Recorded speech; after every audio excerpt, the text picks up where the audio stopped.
This is Max and Mia podcast. Hey everyone, welcome back to Max and Mia podcast. It's Friday and we're so happy to be back here with all of you. That's right, we're back. Rachel and Matthew did an amazing job on Wednesday, by the way.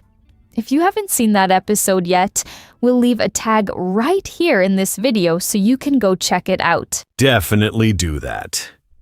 That episode about how it's never too late really hit close to home for me. It really did. But today we're switching gears completely. We're talking about something everyone deals with, but almost nobody thinks about carefully. Your daily routine. Exactly.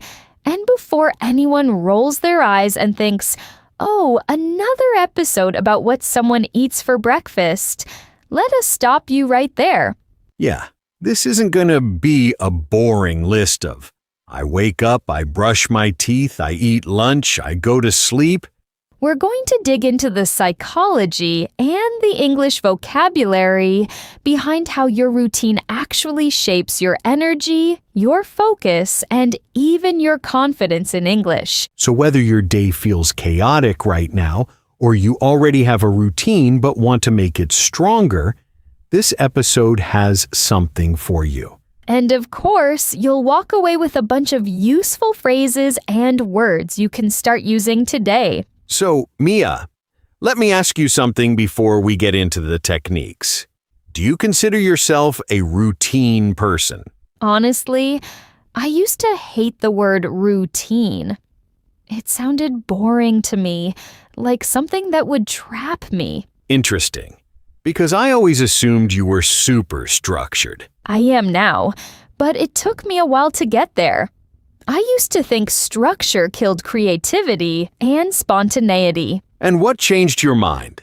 I noticed that on the days I had zero structure, I actually got less done, felt more anxious, and somehow had less time for the things I enjoyed. That's such a common trap. People think freedom means having no plan, but usually it just means more decision fatigue. Let's stop right there, because decision fatigue is actually a great phrase to learn. It means the mental tiredness that comes from making too many decisions in a short period of time. So by the end of the day, even small choices, like what to eat for dinner, feel exhausting. Exactly. And that's one of the hidden reasons routines matter. They remove a huge number of small decisions from your day, which frees up mental energy for the things that actually require your full attention. Right? So today, we're not just going to describe a routine. We're going to break down 6 areas of your day where small adjustments can make a massive difference. And in each one, we'll give you real vocabulary, real examples from our own lives, and something practical you can try this week. Sound good? Let's get into it. Okay, first up, mornings. But we're not going to talk about what time you should wake up. Good, because honestly, that debate never ends. Some people swear by 5 a.m., others do their best work at 10. What actually matters more than the time is what we call your morning mindset, meaning the mental attitude you carry into the first hour of your day. There's a phrase in English you'll hear a lot here. To hit the ground running. It means to start something with a lot of energy and speed right from the beginning. I love that expression. And on the opposite side, there's another one. To hit snooze, which literally means pressing the snooze button on your alarm, but it's also used to describe delaying something you know you need to do. Oh, that's a good double meaning. Like, I've been hitting snooze on that difficult conversation with my landlord for weeks. Exactly. See, that's the kind of natural, real-life English we want you using. So here's a personal story. For years, I checked my phone the second I opened my eyes. Messages, notifications, news, all before I even got out of bed. How did that affect you? badly. I'd start the day already reacting to other people's problems, instead of choosing how I wanted to feel. So what did you change? I started giving myself the first 15 minutes completely phone-free, just stretching, drinking water, sometimes just sitting in silence. And what difference did that make? Honestly, a huge one. I felt like I was starting my day instead of my day starting me. That's such a good way to put it. I do something similar, but for me, it's about intention setting, which basically means deciding in advance how you want your day to go, instead of just reacting to whatever happens. Give us an example. Every morning, before I look at my to-do list, I ask myself one question. What would make today feel successful? Sometimes the answer is huge, like finishing a project, and sometimes it's tiny, like having one relaxed lunch instead of eating at my desk. I really like that, because it takes the pressure off needing every day to be equally productive. Exactly. So, here are a few practical tips for your mornings. First, delay checking your phone for at least 10 minutes after waking up. Second, pick one small, repeatable action that signals to your brain the day has officially started. For some people, that's making coffee. For others, it's opening a window. Third, try setting one simple intention out loud, or even just in your head, before you start your first task. And fourth, remember that a strong morning doesn't mean a perfect morning. Even 5 calm minutes can change your entire tone for the day. Which brings us perfectly into our next topic, because once your day actually starts, you have to figure out how to structure the hours ahead of you. All right, part 2. And this is one of my personal favorites, time blocking. Time blocking is basically dividing your day into specific chunks of time, where each chunk is dedicated to one task or one type of task. So instead of having a long, messy to-do list, you actually schedule when each thing happens. Right. And there's a great phrase that goes along with this. To batch tasks. It means grouping similar activities together so you do them all at once, instead of switching back and forth. Like answering all your emails at once instead of checking them every 10 minutes. Exactly. And that switching back and forth actually has a name too. Task switching, or sometimes people call it context switching. I used to think multitasking made me more productive. Answering messages, listening to a podcast, and writing a report all at the same time. How'd that actually work out? Terribly. Everything took longer, and honestly, the quality of my work dropped noticeably. That tracks. Studies actually showed that what feels like multitasking is really just your brain switching rapidly between tasks, and every switch costs you focus and time.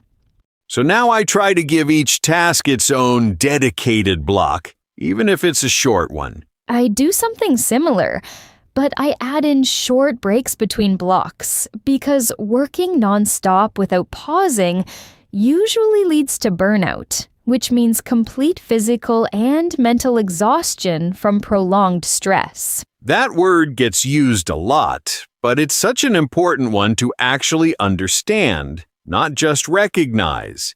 Definitely. Burnout doesn't happen after one hard day. It builds up slowly from weeks or months of pushing without recovery. So here's a scenario. Imagine you have 3 big tasks today: writing a report, attending meetings, and studying English for an hour.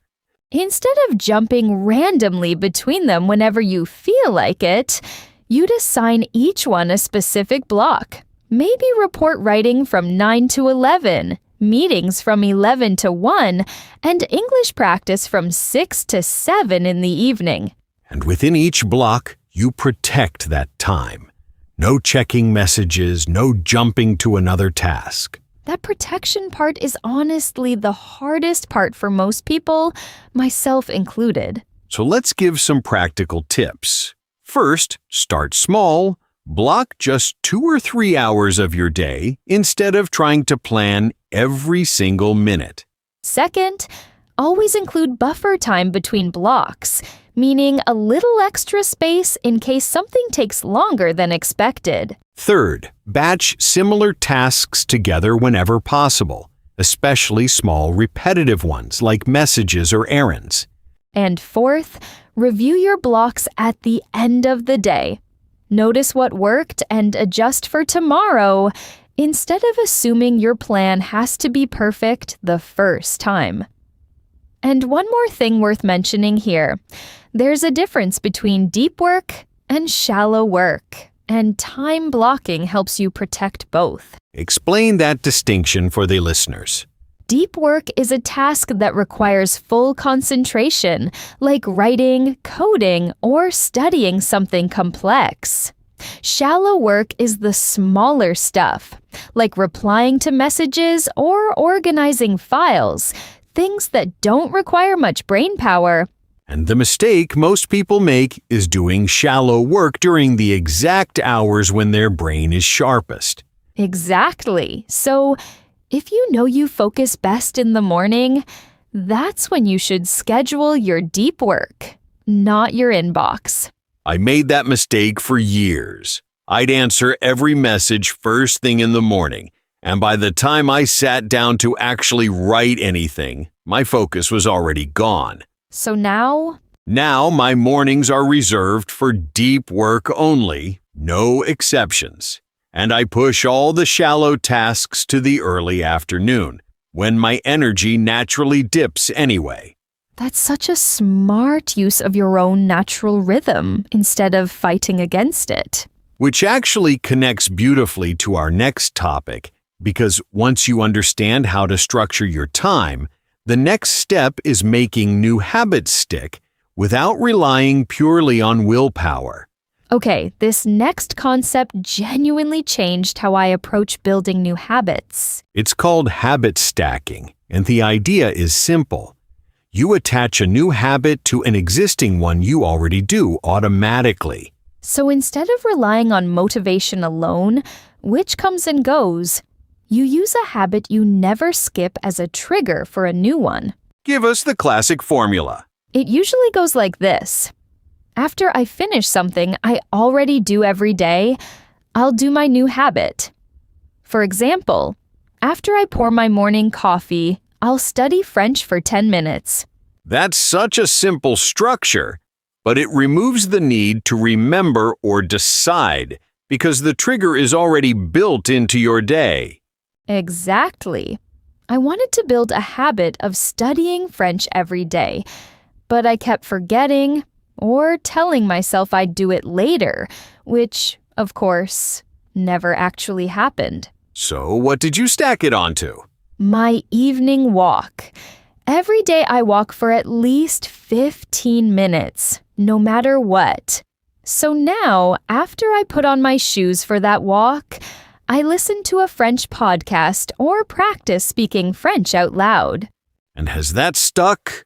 For almost 8 months now.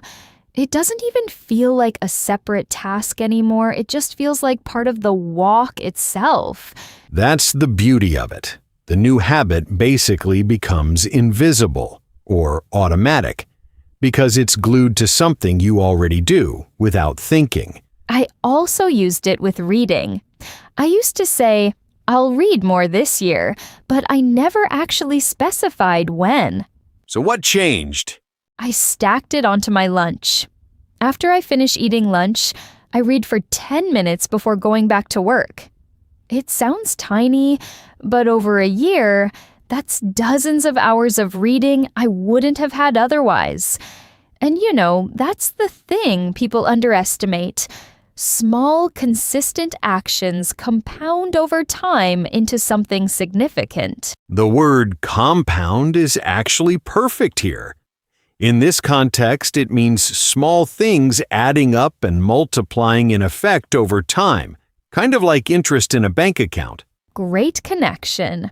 So here are some tips for habit stacking. First, choose an existing habit that never fails, something you do every single day without exception. Second, keep the new habit extremely small at the start, even smaller than you think it needs to be. Third, be specific about the trigger. After lunch is good, but after I put my plate in the sink is even more precise and harder to skip. And fourth, don't stack more than 1 or 2 new habits at a time. Trying to build 5 new habits at once usually means losing all of them. Which brings us to something people rarely think about, but honestly might be one of the most underrated parts of a strong daily routine. All right, this next one is a bit less obvious, but stick with us, because it's genuinely powerful. We're talking about transitions. A transition is simply the space between one activity and the next. Like the moment between finishing work and starting your evening, or between a meeting and your next task. Most people treat transitions as nothing, just empty seconds between the real parts of the day. But actually, how you handle those in-between moments affects your energy way more than people realize. There's a great phrase for this. To carry over. It means when a feeling or stress from one activity spills into the next one. Like finishing a stressful meeting and then snapping at a family member 10 minutes later without even realizing the stress carried over. Exactly. I used to do this constantly. I'd finish work completely drained and then walk straight into dinner with my family still mentally stuck at my desk. How did that affect things? I wasn't really present. I was physically there, but mentally still replaying emails and conversations from work. So what changed? I created what I now call a micro-ritual, a small, intentional action that marks the end of one part of the day and the beginning of another. What does yours look like? After I close my laptop, I take a 2-minute walk outside, even if it's just around the block. It sounds small, but it acts like a mental reset button. I love that. I have something similar, but mine is auditory. I play one specific song every time I switch from work mode to home mode. My brain now associates that song with letting go of work stress. That's such a clever use of association. Our brains really do connect small, consistent cues with bigger mental shifts. It's the same reason certain smells or songs instantly bring back memories. Our minds are constantly building these associations, whether we do it on purpose or not. So let's give some practical tips here. First, identify the transitions in your day that tend to carry stress over, usually right after work or right after a difficult conversation. Second, create a small, repeatable ritual for that moment. It could be physical, like stretching, or auditory, like a song, or even just 3 deep breaths. Third, keep it short. A transition ritual doesn't need 10 minutes. Even 30 seconds of intentional pause can shift your mental state. And fourth, be consistent. The power comes from repetition. Your brain needs to learn the pattern before it becomes automatic. Which leads us naturally into the end of the day because eventually all of this structure has to lead somewhere. Actual rest.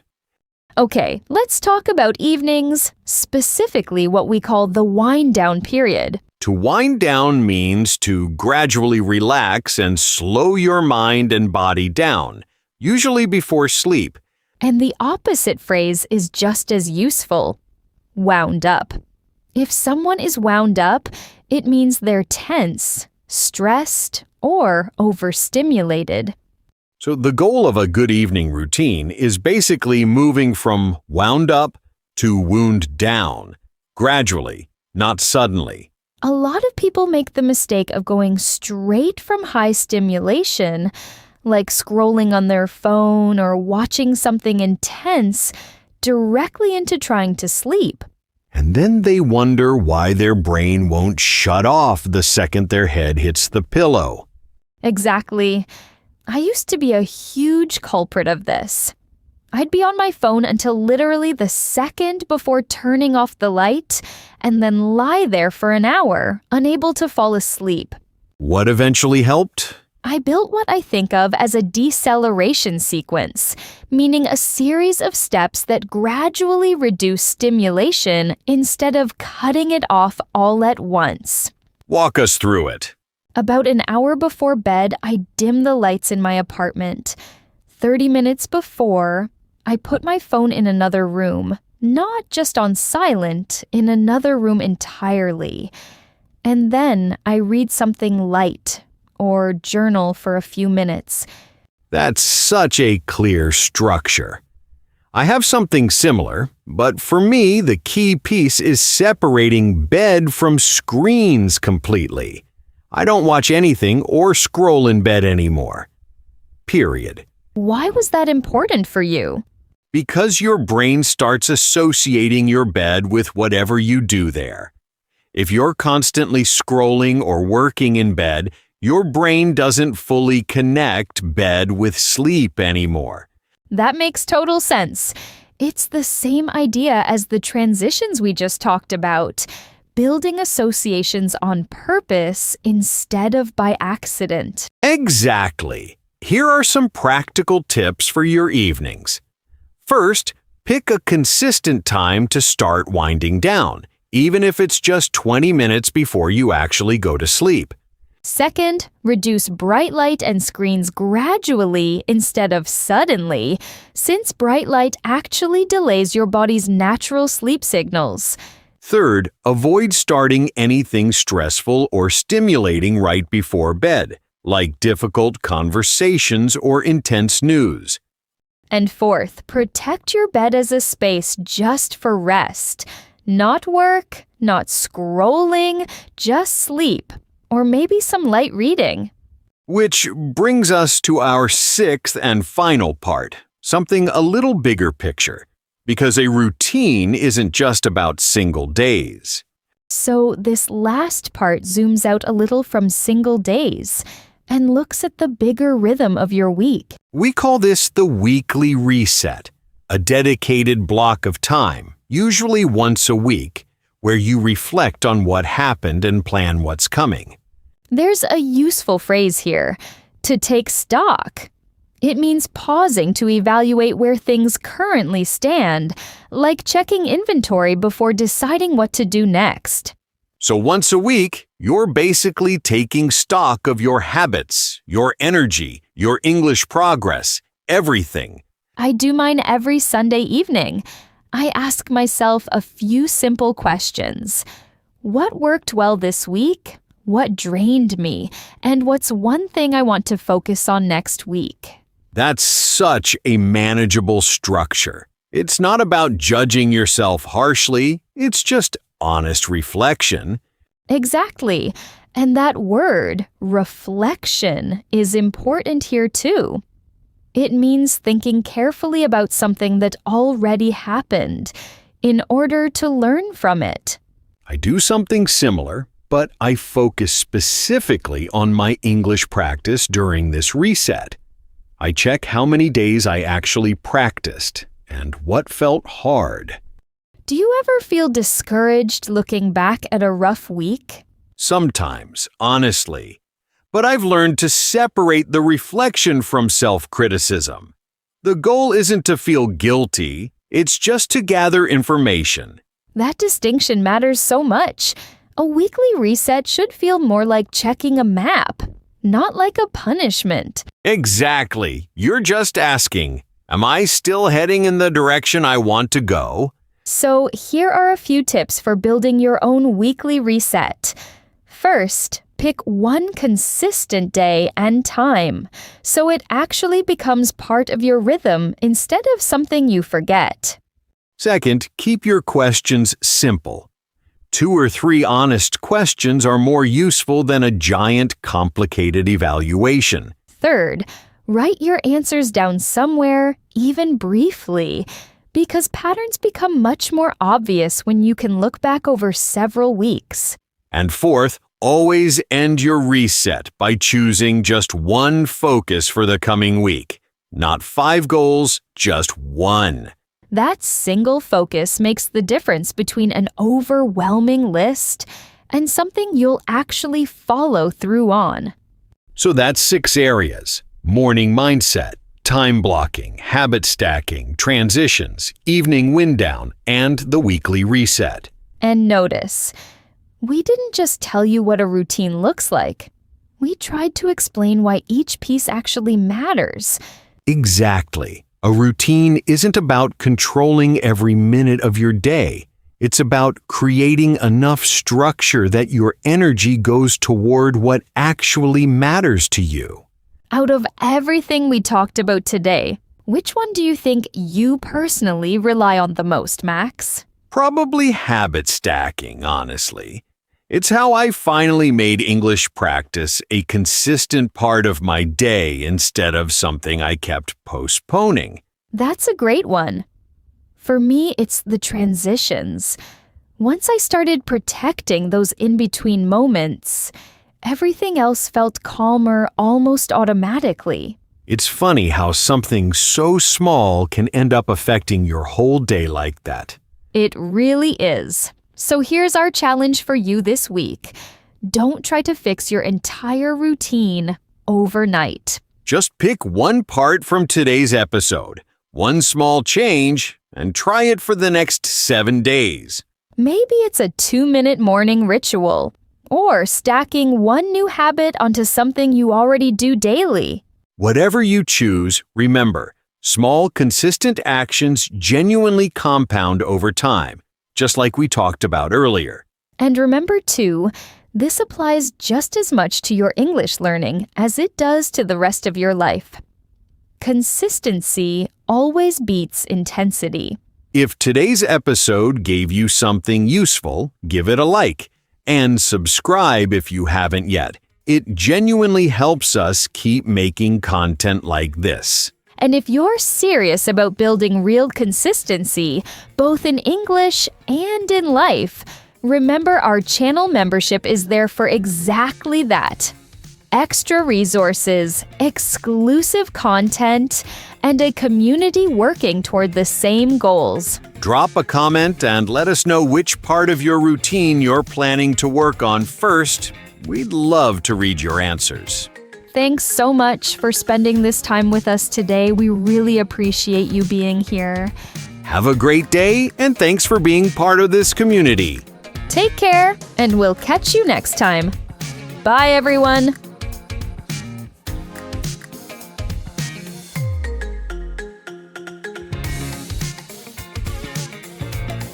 To keep taking your English to the next level, click on the next video or explore the others we've made for you.